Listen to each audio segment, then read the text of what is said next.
Hello guys, welcome back to my channel. তো এই ভিডিওর শুরুতে আমরা মর্নিং এর সিন দেখি, যেখানে চ্যাংসির হাত ধীরে ধীরে মোবাইল শার্টের ভিতরে যাচ্ছিল। তখনই মোবাইল তার হাত ধরে নেয় অ্যান্ড বলে অনেক হয়েছে। অ্যান্ড চ্যাংসি যখন চোখ খুলে দেখে অ্যান্ড সে তার সাইডে মোবাইলকে দেখে অবাক হয়ে যায় অ্যান্ড তাকে কিক মেরে নিচে ফেলে দেয় অ্যান্ড বলে, তুমি এখানে কি করছো?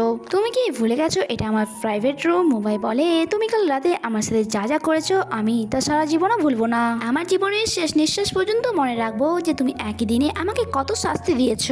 যা শুনে চ্যাংসি বলে, তোমার এইসব ফালতু কথা বন্ধ করো, আমি তোমার সাথে কিছুই করিনি, ইভেন তো আমি তোমাকে চিনিও না। মোবাইল বলে, সিসিটিভি ফুটেজের দ্বারা এটা প্রমাণ করা যেতে পারে যে তুমি নিজেই আমাকে টেনে তোমার রুমের মধ্যে নিয়ে এসেছিলে। হ্যাঁ, এটা ঠিক যে রুমের মধ্যে সিসিটিভি ক্যামেরা লাগানো নেই, বাট আমার মাথায় লাগা আঘাতটি তার প্রমাণ যে কাল রাতে তুমি আমার উপরে কত টর্চার করেছো। চ্যাংসি বলে, তোমার এইসব হুমকিতে আমি ভয় পাই না, তাই আপাতত এখন তুমি আমার রুম থেকে বেরিয়ে যাও। তারপর যখন চ্যাংসি রিসেপশনে আসে তাকে জানানো হয় যে তাকে কিছু পেমেন্ট করতে হবে। চ্যাংসি জিজ্ঞাসা করে যে আমার রুম তো আগে থেকে বুক করা ছিল, তাহলে আমাকে আবার ডাবল করে পেমেন্ট কেন করতে হবে? ওই লেডিটি বলে যে অ্যাকচুয়ালি ম্যাম, আপনি কাল রাতে ড্রিঙ্ক করে অনেক হাঙ্গামা করেছেন, তার জন্য কস্ট ভরতে হবে আপনাকে। তাই না চাইতেও চ্যাংসিকে বাধ্য এখানে 600 ইউয়ান পে করতে হয়। অন্যদিকে আমরা মোবাইলকে দেখি, যখনই তাকে তার ম্যানেজার দেখে তাকে জিজ্ঞাসা করা শুরু করে, বস আপনি কোথায় ছিলেন? আমি আপনাকে আপনার রুমেও খুঁজেছি, বাট আপনি তো ওখানে ছিলেনই না। আপনি ফার্স্ট টাইম হলো যে মিটিং এর জন্য লেট করে ফেলেছেন। সত্যি এটা আমার অনেক বেশি অদ্ভুত লাগছে। এরপর সে তার কাজিনের সাথে কথা বলছিল, যে তাকে বলছিল যে আমি একটা স্ট্র্যাটেজি প্ল্যান করেছি, তাই আমার মনে হলো যে এই ব্যাপারে তোমার সাথে আলোচনা করে নেওয়া দরকার আমার। সত্যি আমার ভাবতে অবাক লাগে যে তুমি তোমার হোটেলে জিরো কন্টেন্ট রিভিউ হওয়ার পরেও তুমি তা কিভাবে হ্যান্ডেল করছো। আমি জানি এটা ম্যানেজ করা অনেক বেশি কঠিন, বাট তুমি তো খুব ভালো করে হ্যান্ডেল করছো। এরপর আমরা রিসেপশনিস্টদের দেখি যারা ওয়াশরুমে ছিল এন্ড তারা চ্যাংসির ব্যাপারে কথা বলছিল। এক লেডি বলে যে আমি যখন ওই মেয়েটিকে 600 ইউয়ান চাই তখন তার মুখ দেখার মতো ছিল।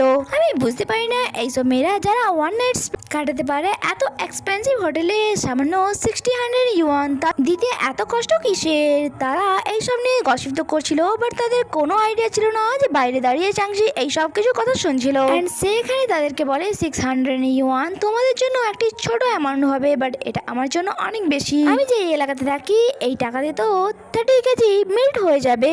এন্ড ওই কলোনিতে থাকা ডে লেবাররা সারা সপ্তাহ কাজ করেও এই টাকা উপার্জন করতে পারে না। আর আমার মনে হয় এই হোটেলে আসা গেস্টদের তোমাদের ভালো সার্ভিস দেওয়া দরকার, কারণ এই হোটেলটা নামেই শুধুমাত্র 5 স্টার হোটেল, না হয় আর সার্ভিস এতটাই খারাপ যে আমি মুখে বলতে পারবো না।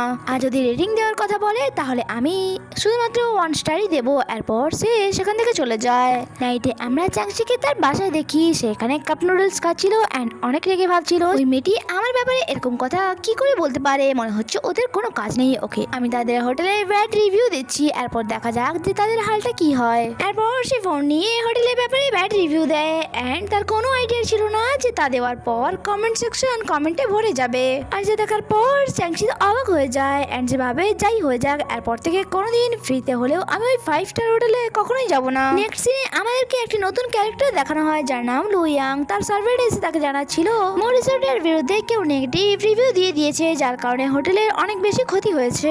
লুইয়ান বলে যে মোবাইল এইরকম পরিস্থিতিতে সে তার সাথ দেবে এন্ড তার হোটেল প্রমোট করতে তাকে সাহায্য করবে। নেক্সট সিনে আমরা মোবাইলকে দেখি যে মিটিং এর জন্য যাচ্ছিল এন্ড তার সাথে লুইয়ানও ছিল।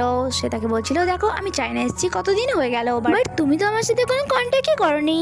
এমনটা মনে হচ্ছে যে তুমি তোমার হোটেল সাকসেস পাওয়ার কারণে তোমার মধ্যে অহংকার চলে এসেছে।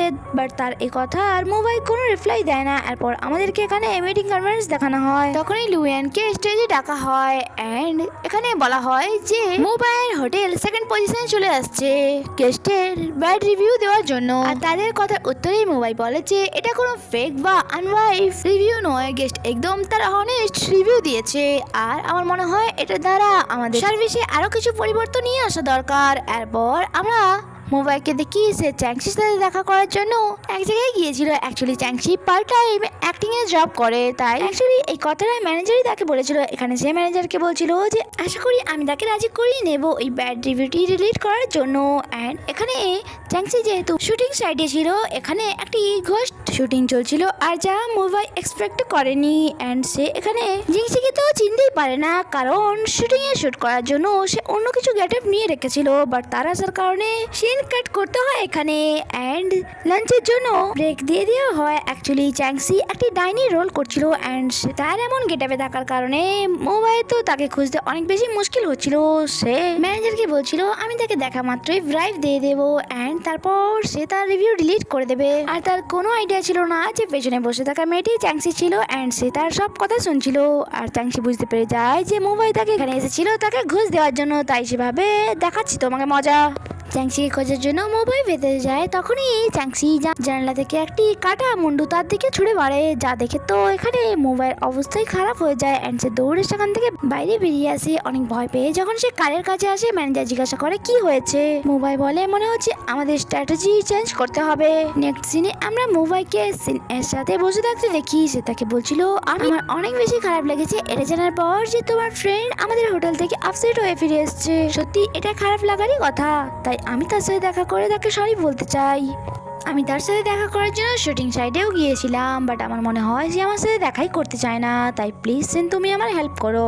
সিন বলে কোনো ব্যাপার নয়, আমি এখনই তাকে কল করছি, তুমি আমার সামনেই তার সাথে কথা বলো, আমার পুরো বিশ্বাস আছে সে তোমাকে মাফ করে দেবে। সিন তাকে কলও করে বাট তার নাম্বার অফ বলছিল, তাই সে তাকে বলে মনে হচ্ছে তার শুটিং এখনো কমপ্লিট হয়নি অ্যান্ড সে সেখানেই আছে। মুম্বাই বলে যে যতক্ষণ না ওই মেয়েটির সাথে দেখা করে আমি তাকে সরি বলছি ততক্ষণ পর্যন্ত আমি শান্তি পাবো না। সিন বলে যে তুমি একটা কাজ করতে পারো, তার বাসায় গিয়ে তাকে সরি বলে আসতে পারো। যা শুনে মুম্বাই এক্সাইটেড হয়ে বলে হ্যাঁ আমিও এমনটাই ভাবছিলাম, যাই হয়ে যাক আমার তাকে সরি বলা দরকার আর আমি চাই সে আমাকে মাফ করে দিক। সিন বলে যে অবশ্যই করবে, আজ তার বার্থডে আছে তাই তুমি তার জন্য গিফট নিয়ে যেও, আমার পূর্ণ বিশ্বাস যে সে তোমাকে মাফ করে দেবে। অ্যান্ড এখানে এই এপিসোডটি শেষ হয়, আগে কি হয় তা জানতে স্টে কানেক্টেড। Bye bye.